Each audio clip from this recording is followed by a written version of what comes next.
부장입니다.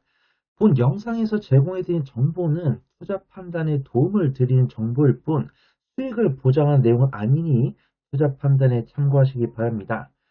제가 만들어드린 영상은 이제 제가 다양한 경제TV 방송을 다니는데 그 방송에서 제가 준비한 내용을 좀 매끄럽게 미처 전달되지 못한 부분을 혹은 정제하지 못하고 말씀드린 부분을 알기 쉽게 유튜브이기 때문에 아주 신랄하게 사실적으로 전해드리려고 영상을 제작하니 참고하시기 바랍니다. 오늘 영상은 한국증권TV에서 이제 1월 5일, 2016년 1월 5일에 반도체 파트에서 그 앞부분인 업황과 삼성전자, SK하이닉스 등 대형주 부분에서 제가 다뤄드렸던 내용을 좀 정리해서 말씀드리려고 합니다. 그래서 한국증권TV에서는 반도체 파트도 이제 업황과 대형주, 그 다음에 중소형주나 뭐 관심 섹터 이렇게 세분을 하고 있는데 첫 번째로는 업황과 삼성전자랑 SK하이닉스 말씀을 드렸어요. 그래서 첫 번째로는 반도체 업황에 대해서 봐야겠죠. 근데 지금 2026년 초인데 사실 반도체가 강세를 보였던 게 거의 1년이 넘었습니다. SK하이닉스가 강세를 보인 것은 1년이 넘었고 소부장 같은 경우도 거의 1년, 뭐 주기는 물론 SK하이닉스나 삼성전자보다 덜 하지만 이 소부장들도 굉장히 좀 강한 모습을 보여주고 있고 SK하이닉스 같은 경우는 정신을 차린 지가 6개월이 지났고 삼성전자죠. 삼성전자도 정신을 차린 지가 6개월이 지났고 근데 최근에는 SK하이닉스보다 오히려 좋은 모습을 보여주고 있습니다. 그 바탕에는 당연히 AI 데이터 센터 증설에 따른 그 안에 전력 설비도 들어갈 거고 그 안에 반도체도 들어갈 건데 그러다 보니까 그들에게 반도체를 납품하는 삼성전자랑 SK하이닉스의 실적이 꾸준하게 잘 나오고 있고 그들의 실적이 앞으로 더 잘 나올 거다. 어떤 그들이 인도하고 있는 HBM3나 DRAM, 서버용 낸드 플래시까지도 가격이 올라가면서 그들의 실적이 더 잘 나올 거다. 이런 뷰가 있는 겁니다. 그래서 최근에도 그런 뉴스가 나오더라고요. 지금 전방에 보고 계신 것처럼 1월 1일에 나온 뉴스입니다. 연간 수출 7,097억 달러 역대 최대, 반도체 22.2% 증가했다. 이런 뉴스가 있어요. 사실 그래서 이런 헤드라인 같은 경우는 우리 구독자분들께서 검색을 해보시면 그냥 나옵니다. 근데 그런 내용들은 뭐냐면 특히 올해 전년 동기 대비 수출 실적이 증가했는데 이 수출 실적을 가장 이끈 것은 반도체였고 그 다음에 2026년까지도 화학이나 철강 이런 섹터들은 다소 힘들겠지만 반도체나 자동차, 선박 등 우리나라의 주력 품목 같은 경우는 앞으로도 수출 실적이 견조하게 나올 거다. 그리고 반도체 수출이 견조하게 나온 이유는 글로벌 IT, 전기전자 기업들이 AI를 위한 데이터 센터에 필요한 반도체를 꾸준하게 수입을 하고 있기 때문에 그 밑바탕이 있었다. 이런 평가를 받고 있습니다. 두 번째로는 우리가 작년 말에 살짝 좀 인식을 했던 게 AI 버블이죠. 저는 물론 2002년 닷컴 버블 때랑 1997년 IMF 때 학생이었기 때문에 겪어보진 못했습니다. 근데 주변에서 뭐 도산하는 기업도 있고 뭐 부모님도 뭐 정리해고 이제 어떤 정년해고 이렇게 당하시거나 하는 모습 보면서 좀 안타까웠었는데 AI 버블이라는 뉴스가 나왔지만 AI 버블이 언제 터질지는 모르지만 터지기 전까지는 여전히 좀 매매를 해야 된다. 이런 아이디어가 있고요. 그 다음에 이런 글로벌 전반 기업들이 포기하기 전까지는 AI 버블은 없을 거다. 이런 뷰가 있습니다. 이런 뉴스인데요. 지금 CS2026이 열리고 있죠. CS2026이 열리면서 젠스당 CEO랑 리사수 CEO가 기조 연설을 진행할 것이고 로봇 같은 경우는 기조 연설 진행하고 현대차가 만들고 있는 휴머노이드 로봇 혁신 로봇상 수상을 하면서 단기적인 차익이 나오고 있습니다. 그래서 로봇에서 단기 차익 나온 수급이 물론 반도체로도 들어가고 있지만 제약바이오나 아니면은 뭐 전력설비나 아니면은 뭐 다른 조선이나 방산 이쪽으로도 들어간 모습이에요. 그래서 일단 제가 한국증권TV에서는 뭐 반도체나 제약바이오, 2차전지 이 세 개 섹터를 주로 다루지만 조선이나 방산, 전력설비, 2차전지, 뭐 항공, 우주항공 뭐 이런 섹터들도 제가 굉장히 좋아하기 때문에 다른 방송 출연했을 때 다뤄보도록 하겠습니다. 그래서 저 역시도 AI 버블에 대한 기준이 있어요. 그들이 투자금 대비해서 매출을 10% 이상 거두지 못하면 그들은 투자를 몇 년 동안 지속을 하겠지만 10년 이상 지속하기는 어렵거든요. 근데 지금 아마존이나 아니면 뭐 MS나 이런 쪽에서 오라클에서 이런 쪽에서 발표한 실적 봤을 때 투자한 자금 대비 매출을 10% 이상 걷어들이지 못하고 있기 때문에 AI 버블에 대해서 너무 좀 우려 안 하고, 안주하고 있기엔 좀 어려운데, 내가 이제 다른 투자분들의 관심을 봤을 때, 그들이 포기하기 전까지는 우리는 일단은 투자는 지속을 해야 될 것 같다.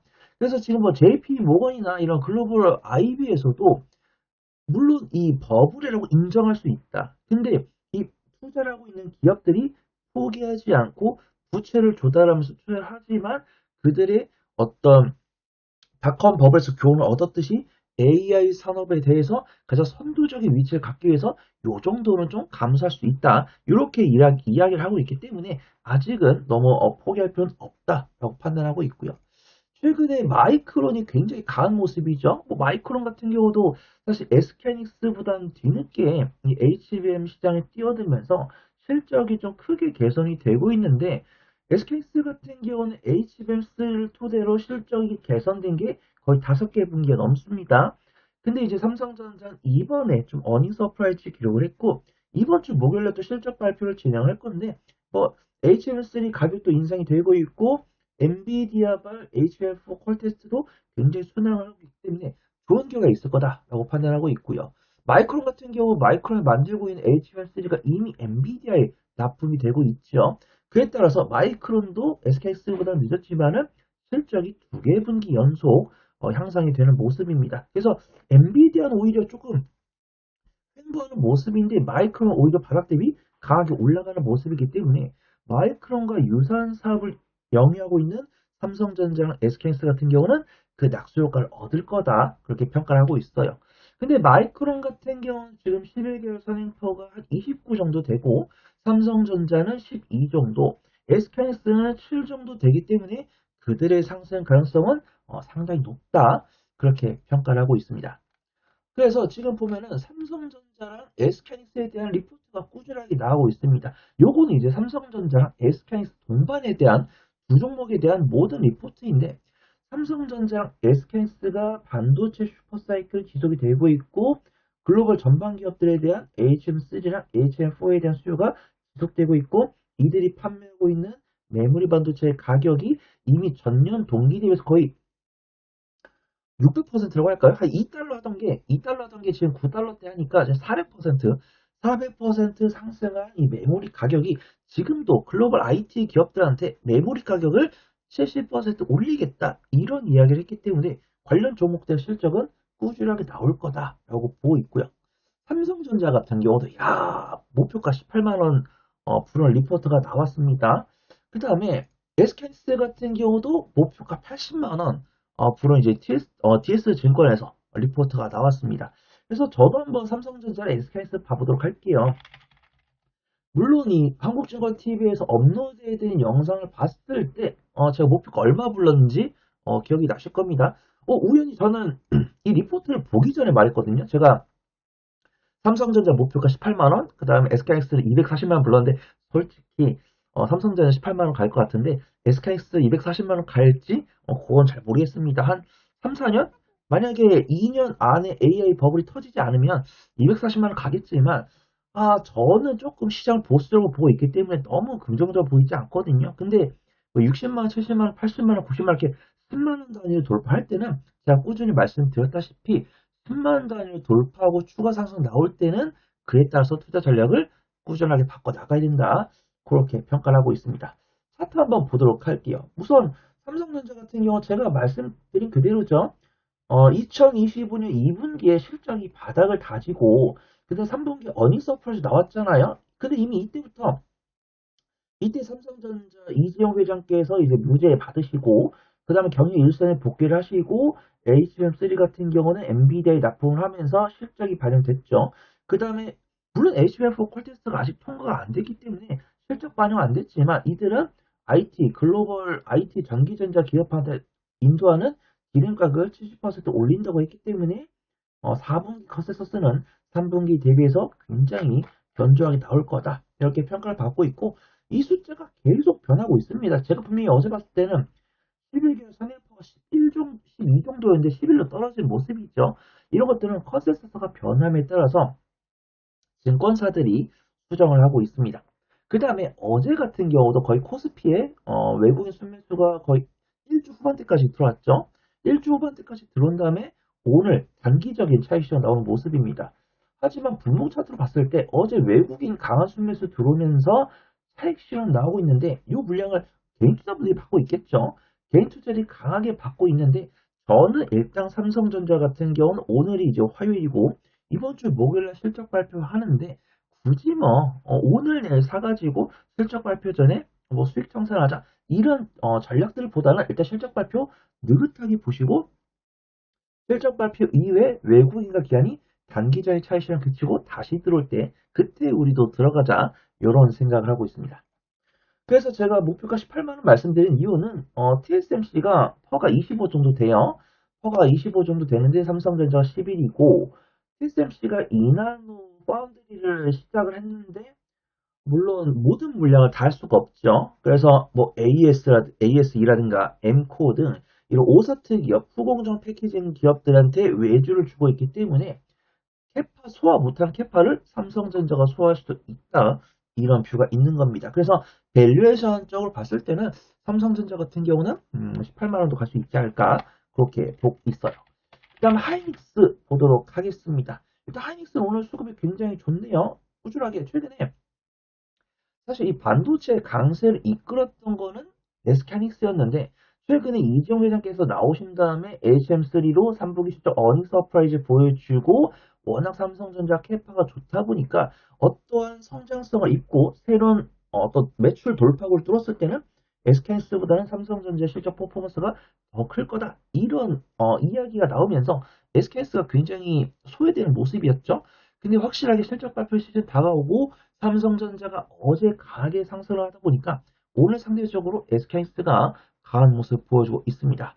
일단 오늘 수급 동향 봤을 때도 외국인과 기관의 쌍끌이 순매수 들어오면서 삼성전자도 오늘 강한 모습 보여주고 있죠. 그 다음 SK하이닉스 실적 같은 경우는 말해 뭐합니까? 지금 한 5개에서 6개 분기 연속 실적이 향상이 되고 있어요. 일단 2024년에 한번 고점 돌파하고 1분기에 쉰 다음에 2분기, 3분기 꾸준하게 어닝 서프라이즈 기록을 하고 있고 4분기 이어서 내년에도 꾸준한 실적이 잘 나올 거다. 이런 평가를 받고 있고요.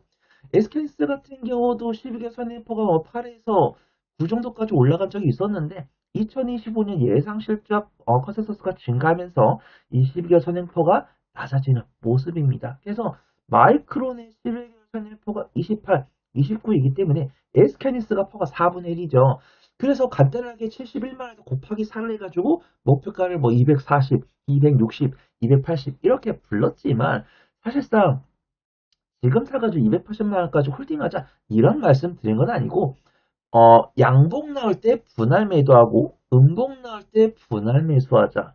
그 다음에 SK스는 이 저점을 이탈하거나 이제는 단기 고점 돌파했으니까 여기가 다시 지지 구간이겠죠. 그래서 매수를 해가지고 해당 구간을 이탈하려는 모습이 보일 때는 그때부터는 매수를 그만하고 이탈 없이 다시 눌림목 만들면서 재차 우상할 때는 드랍을 걸거나 분할 매도. 그래서 이 SKS 같은 경우 박스마다 저점과 저항 구간의 직선을 그은 다음에 이 박스권 내부에서 분할 매수 이 지지 구간을 이탈하려고 했을 때 내가 이미 매수를 너무 많이 했으면은 그때부터는 매수를 그만하고 내가 만약에 단기적인 지지 구간 이탈하려는 모습 보였을 때 내가 좀 덜 매수했다 했을 때는 이 이동평균선 사이에서 추가 매수 그 다음에 혹시라도 저는 뭐 당분간 이런 일은 없겠지만 뭐 1차 지지권 이탈하고 2차 지지권 이탈했을 때는 이 SKS를 바라보는 투자 전략을 바꿔보자 이렇게 좀 말씀을 드려보도록 하겠습니다.